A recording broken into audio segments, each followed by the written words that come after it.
ओम नमः शिवाय। शिवजी सदा सहाय। ओम नमः शिवाय। गुरुजी सदा सहाय। जय गुरुजी। शुक्राना गुरुजी। अनंती कोटि कोटि शुक्राना।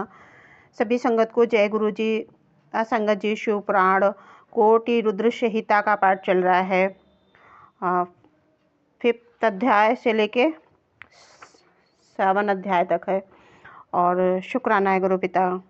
और संगत जी एक चीज़ है बहुत मतलब सभी लोग आगे संगत तक पहुंचती रहे, ये पाठ आगे पहुंचता रहे पाठ, तो इसलिए आप इसको शुक्राना ज़रूर करें और ये सेवा है, इस सेवा में भागीदार बने। और संगत जी जब पाठ आप लाइक करते हैं या सब्सक्राइब करते हैं इस तरह के, तो संगत जी ये तो बात है कि मतलब आप ये सोचते हैं कि वो अर्निंग कर रहे हैं, पर इस कहीं ना कहीं हम इस सेवा के भाव से ही कर रहे हैं कि लोग सुन सकें और हमारे पास जो समय होता है उसका सदुपयोग हो और हमारे गुरु पिता मतलब सही मार्गदर्शन करते हैं, जिस प्रकार कल्याण हो सके उस प्रकार कल्याण हो। तो शुक्राना है गुरु पिता। ऋषिका पर भगवान शिव की कृपा। एक असुर से उसके धर्म की रक्षा करके उसके आश्रम में नंदिकेश नाम से निवास करना और वर्ष में एक दिन गंगा का भी वहां आना। तदंतर श्री सूत जी ने जब बहुत से शिवलिंगों की कथा प्रसंग सुना दिए, तब ऋषियों ने पूछा, महामते सूत जी, वैशाख शुक्ल सप्तमी के दिन गंगा जी नर्मदा में कैसे आई? इसका विशेष रूप से वर्णन कीजिए। महादेवी का नाम नंदिकेश्वर कैसे हुआ, इस बात को भी प्रसन्नतापूर्वक बताइए। सूत जी ने कहा कि महर्षियों, एक ब्राह्मणी थी जिसका नाम ऋषिका था। वह किसी ब्राह्मण की पुत्री थी और एक ब्राह्मण को ही विधिपूर्वक ब्याही गई थी। विप्रो, यद्यपि यह द्विज पत्नी उत्तम व्रत पालन करने वाली थी, तथापि अपने पूर्व जन्म के किसी अशुभ कर्म के प्रभाव से बाल वैद्य को प्राप्त हो गई थी। तब वह ब्राह्मणी पत्नी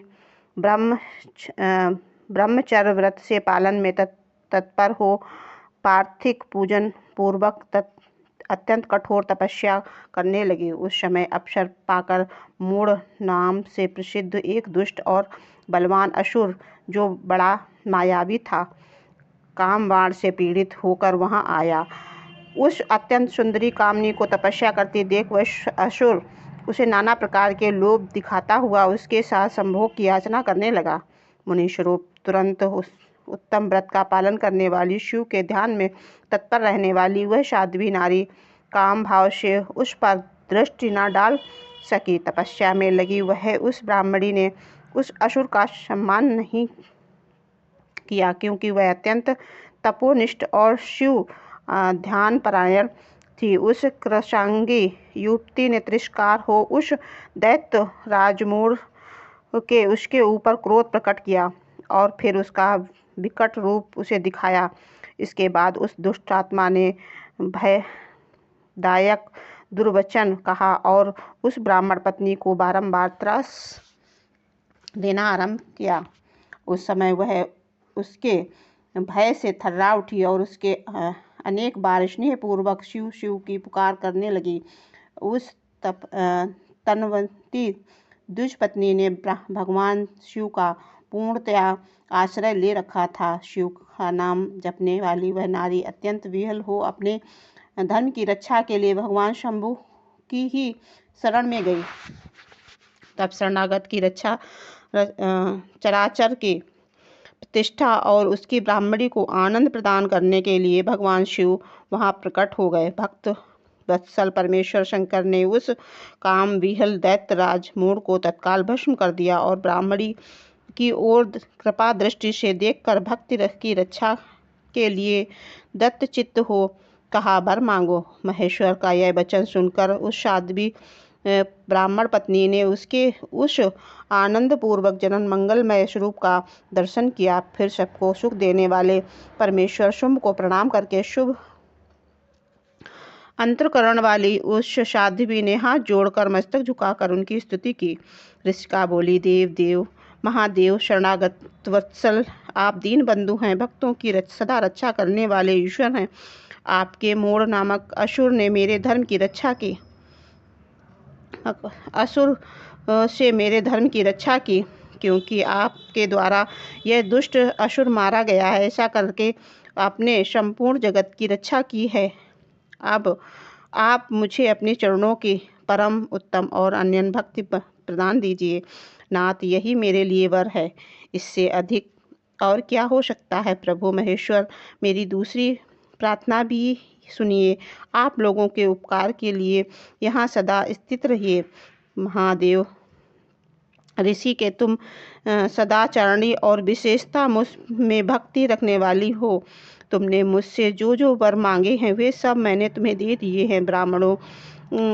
ब्राह्मणों इसी बीच में श्री विष्णु और ब्रह्मा आदि देवता वहाँ भगवान शिव का आविर्भाव हुआ। जान हर्ष से भरे हुए आए, अत्यंत प्रेम पूर्वक शिव को प्रणाम करके उनका भली भांति पूजन किया। फिर शुद्ध हृदय से हाथ जोड़कर मस्तक झुकाकर उनकी स्तुति की। इसी समय साध्वी देव नदी गंगा पर ऋषिका से उसके भय की सराहना करती हुई प्रसन्न चित्त हो बोली। गंगा ने कहा कि ऋषि के वैशाख मास में एक दिन यहाँ रहने के लिए मुझे भी तुम्हें वचन देना चाहिए। उस दिन मैं भी इस तीर्थ में निवास करना चाहती हूँ। शिव जी कहते हैं, महर्षियों गंगा जी की यह बात सुनकर उत्तम व्रत का पालन करने वाली सती साध्वी ऋषियों की लोकहित के लिए प्रसन्नता पूर्वक कहा, बहुत अच्छा, ऐसा ही हो। भगवान शिव ऋषिका को आनंद प्रदान करने के लिए अत्यंत प्रसन्न हो उस पार्थिव शिवलिंग में अपने पूर्व अंश में विलीन हो गए। यह देखकर सब देवता आनंदित हो शिव और ऋषिका की प्रशंसा करने लगे, अपने अपने धर्मों को चले गए। उस दिन से नर्मदा वह तीर्थ ऐसा उत्तम और पावन हो गया जहाँ संपूर्ण पापों का नाश करने वाले शिव वहाँ आनंदकेश के नाम से विख्यात हुए। गंगा भी प्रतिवर्ष वैशाख मास की सप्तमी के दिन शुंभ की इच्छा से अपने उस पाप को धोने के लिए वहाँ जाती जो मनुष्यों से वे ग्रहण किया करती थी। जय गुरु जी, शुक्राना गुरु जी।